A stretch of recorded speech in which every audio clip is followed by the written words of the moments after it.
So today's story is honestly one of the most disturbing ones I've ever come across. And I'm not saying that just for effect, because what you're about to hear, it's not just horror, it's trauma. Deep, uncomfortable, real trauma. And I'll try my best to show you some real proof as well, photos from this incident, whatever I can include under YouTube guidelines. But before we begin, let me say something. Most of us believe that our family, our relatives, are the safest people in our lives, but that's not always true. Sometimes, the people who are supposed to protect you end up becoming the reason you need protection. And I know this might sound like a strong statement, but by the end of this video, you might agree with me that not everyone who is called a mother actually deserves that title. So, this incident was shared with me by a 21-year-old guy named Adrian from Oregon, and the part that shocked me the most is how it begins. One night, Adrian was asleep. Completely normal night, nothing unusual, and suddenly, he feels like his room is on fire. Not just that, he feels like someone is pulling him toward the fire, but not his whole body, just his hand, like something specifically wanted his hand. He wakes up suddenly, heart racing, breathing heavily. He looks around. No fire, no smoke. Everything is completely normal. But then he feels it again, that burning sensation in his hand. And when he looks at it, there are actual burn marks, fresh, painful, marks that were not there before he went to sleep. Now, at this point, anyone would panic, but this is just the beginning. Because to understand what really happened that night, you have to go back, years before Adrian was even born. Back in the late 90s, his father, Michael Cole, was a very talented painter.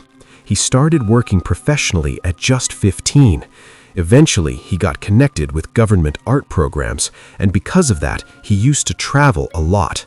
Different states, even different countries. Most of the time, he wasn't even home. One day, his sister calls him urgently, says their mother is very sick, serious condition. So he rushes back home to Oregon. But when he gets there, his mother is completely fine, perfectly healthy. And inside the house, there are strangers. A family he has never seen before, from Arizona, and they have a daughter. That's when he realizes this wasn't about his mother. This was a trap.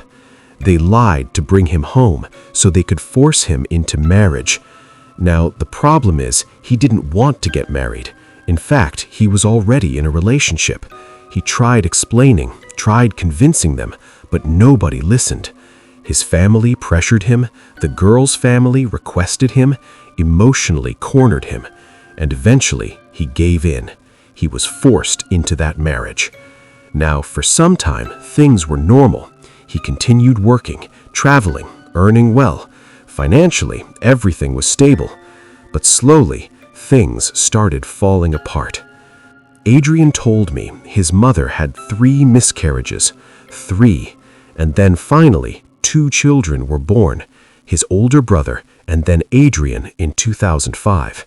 Now everything looked fine, a normal family of 4, until around 2010. That's when his mother suddenly divorced his father and took both kids with her to Texas. And this is where things start getting really dark. Adrian was just 4 or 5 years old at that time. His brother was around 9. They were taken to their grandparents' house, and for the next 1.5 years, their life became hell. No beds. They slept on the floor every single night. No school. They weren't allowed to go outside. They were forced to do chores all day, cleaning, dishes, everything. And then came the punishments. One day, Adrian was playing outside. Another kid gave him a packet of chips. He was happy. He ate it. But when he got home, his cousin lied, said he picked it from the gutter. Adrian tried to explain. Nobody listened. His grandfather was smoking at the moment. He didn't say a word. He just took the cigarette and pressed it against his face, leaving burn marks. And this wasn't a one-time thing. This was normal. They were starved, given leftovers, sometimes barely anything. One day, Adrian secretly ate a boiled egg. He couldn't control himself. He was hungry. But his aunt saw him. She tied him up and beat him with a gas pipe. And there was something else they hated. He was left-handed. Every time he used his left hand, they would hit it with a metal ruler again and again until he stopped. They were starved, given leftovers, sometimes barely anything. One day, Adrian secretly ate a boiled egg. He couldn't control himself. He was hungry. But his aunt saw him. She tied him up and beat him with a gas pipe. And there was something else they hated. He was left-handed. Whenever he used his left hand, they would hit it with a metal ruler, again and again, until he stopped. And the worst part? All of this happened in front of his mother. But she didn't stop it, didn't react, didn't care. After about a year and a half, something changed. His mother suddenly decided to send them back to their father. And Adrian told me that moment felt like freedom, like escaping a prison. They went back to Oregon, met their father, and for the first time, they felt safe. Life slowly started getting better. Their father remarried, and surprisingly, their stepmother treated them with real love. But life wasn't done yet. His father's health started declining. Diabetes, stress, blood pressure. And then came 2020. One night, Adrian hears screaming. He runs into the room. His father is on the floor. Heart attack. They rush him to the hospital. For a few days, doctors say he's recovering. And then suddenly, he's gone. Just like that. After that, Adrian completely lost control. Drugs, smoking. He dropped out of school. At one point, he was smoking 25 to 30 cigarettes a day. He even tried to end his life more than once. But somehow, he survived. Later, trying to fix himself, he moves to his uncle's place in Pennsylvania. Now here's where the horror actually begins. Near that house, there was a river. Locals believed it was cursed. They said it used to be a cremation site. Nobody went there after sunset. But Adrian didn't believe in all that. Every evening, he would go there alone, sit, smoke, spend time there. Until one evening, around 7:30 p.m., everything felt different. No birds, no insects, complete silence. And then he felt something, a cold breath right behind his neck. He froze. For the first time in his life, he felt something he couldn't explain.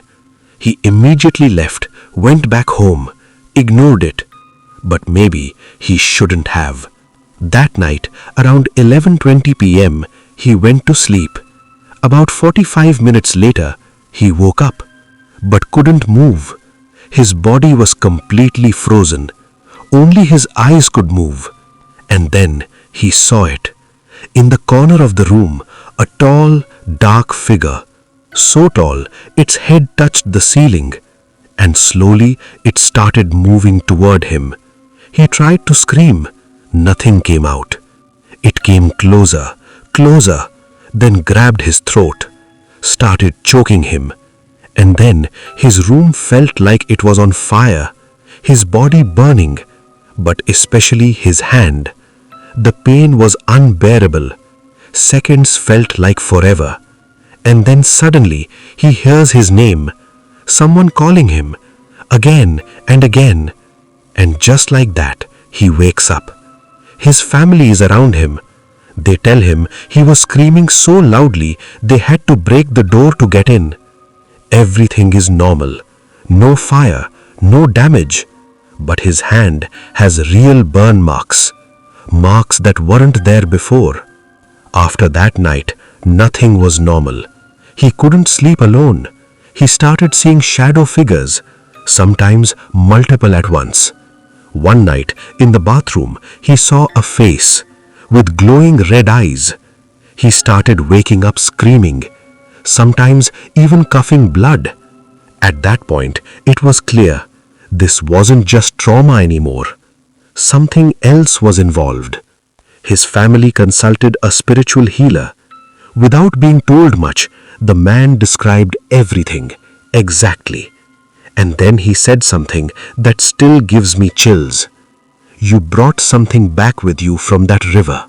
They performed rituals for 14 days, gave him specific instructions, and slowly things started getting better. The shadow disappeared.